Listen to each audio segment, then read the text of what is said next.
Welcome to part 2 of my video on placing a logo into the union for the stars when you make the flags.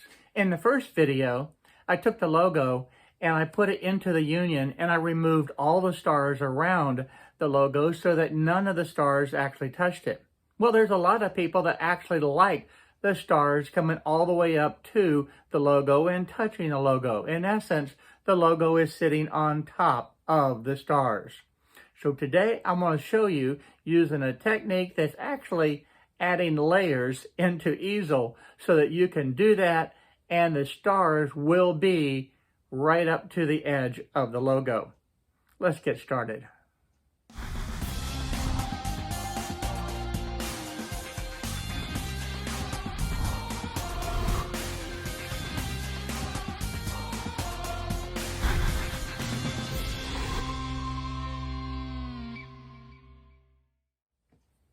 As soon as I uploaded part 1 yesterday, I already started getting questions on how to be able to make it where the stars were right up to the logo. So part 2 was on its way, and here it is today. In part 1, I showed everyone how to be able to remove the various stars so the stars did not touch the logo, and you had the logo into the union. And that's actually my preferred method, but there's still a lot of people out there that would actually like to have the logo where the stars are coming right up to it. And here's an example. See, the logo is on top of the stars. It's on top of this star, and a lot of people like that. Now this one, and that's barely seen, but again, if that's what people like, far be it from me to be able to change it. And you can see how the logo in each of the cases is on top of the stars.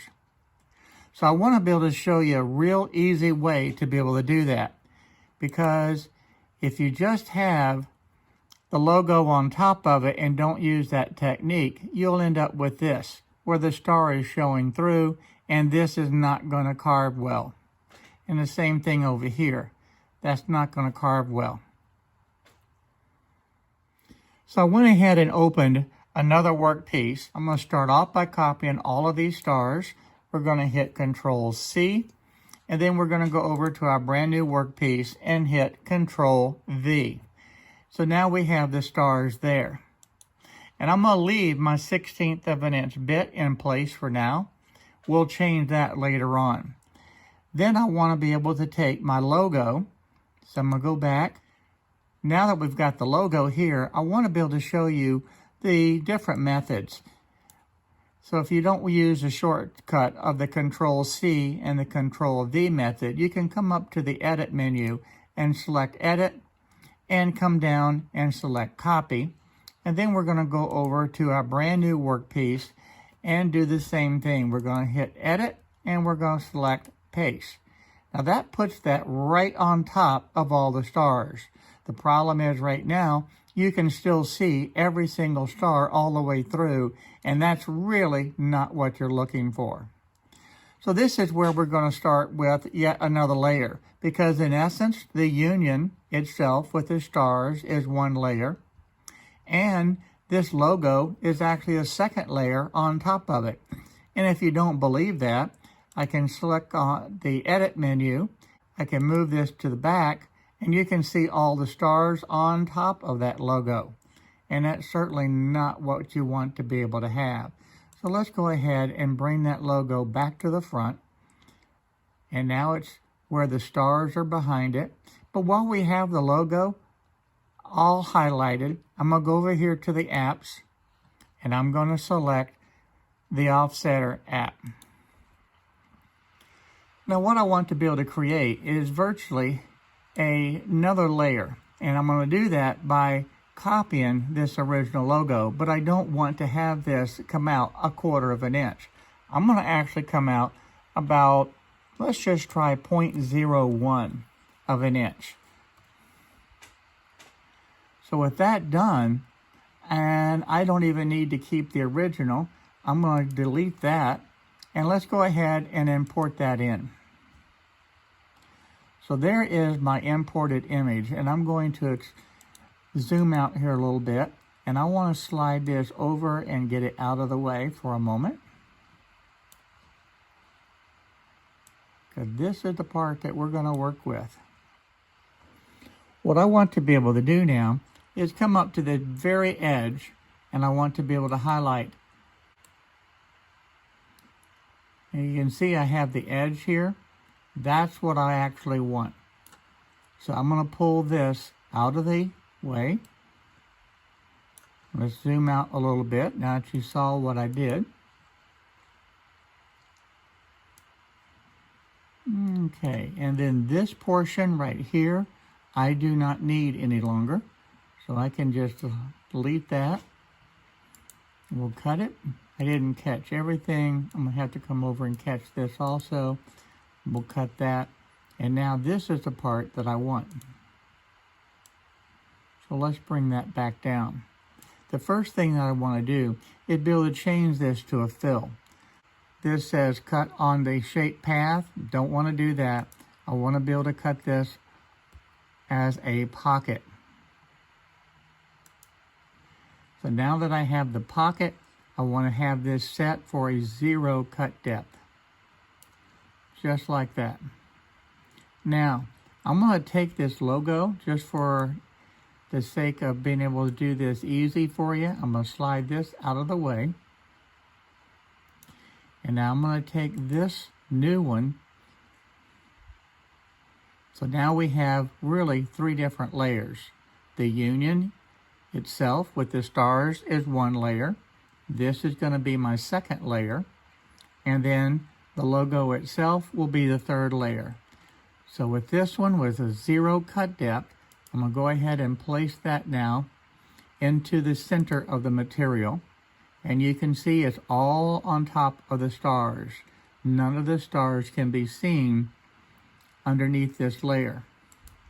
Now, I'm going to go ahead and take this logo,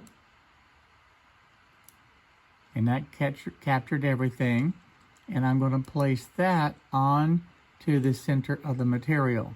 Now you notice what happened? You can't see it, and that's because it's behind this other layer. So I'm going to click on Edit, I'm going to bring it to the front, and there is the logo. Now if you zoom in close, I'm going to go ahead and click off of this. If you zoom in close, you can see now that the stars are behind this logo exactly the way everybody wanted to be able to see it. So that works out really, really well. Now, if I take this and we slide it out of the way, and if I take the logo, there we go. Now I want to do one more thing. I ended up with a star also, but that star is really not going to matter because it's behind it.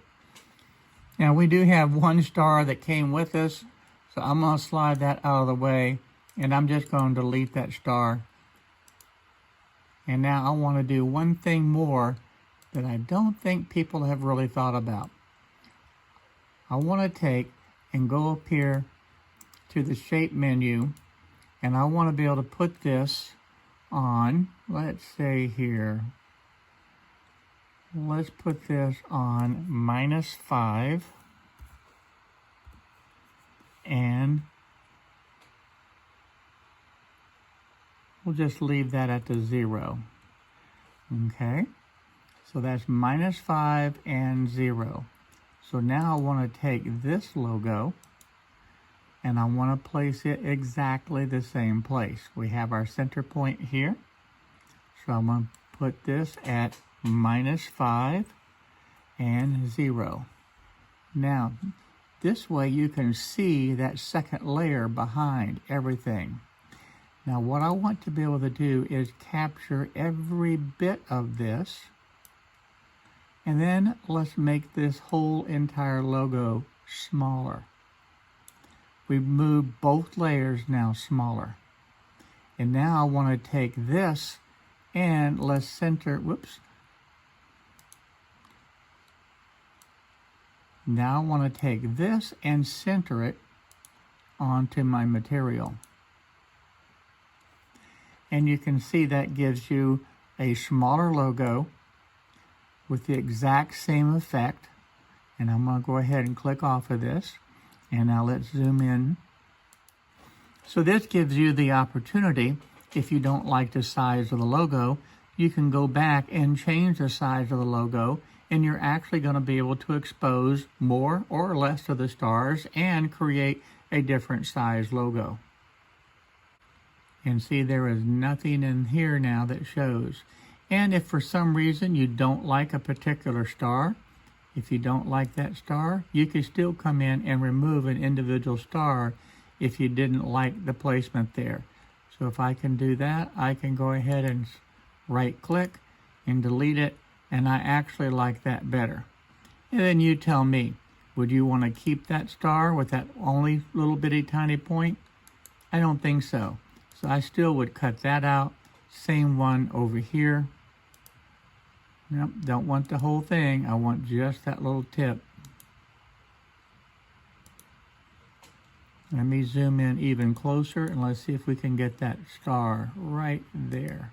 There we go. And we'll cut it. Now let's zoom back out. And to me, that looks a whole lot better.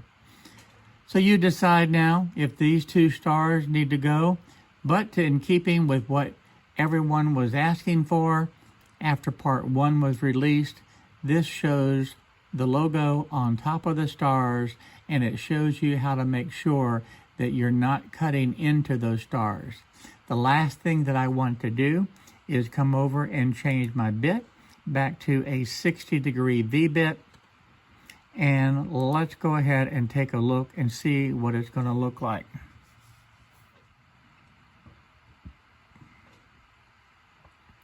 So I'm going to go ahead and slide this out of the way so you can see just the preview, and looks pretty good. You can see how the V-bit will cut in. Let's get real close. The V-bit will still go in and around that. It's not going to be able to cut that.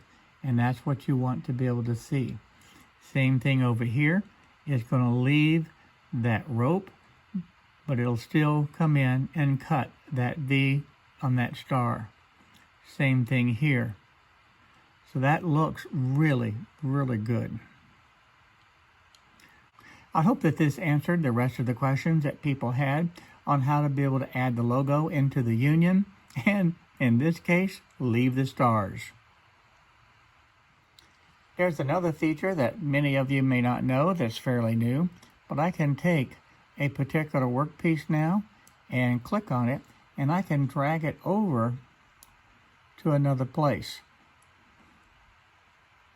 And now this is the first workpiece, and this is the second workpiece. So that is a nice feature to be able to know that you have, because you can actually rearrange these work pieces any way that you want. Again, this file is part of the file that I shared.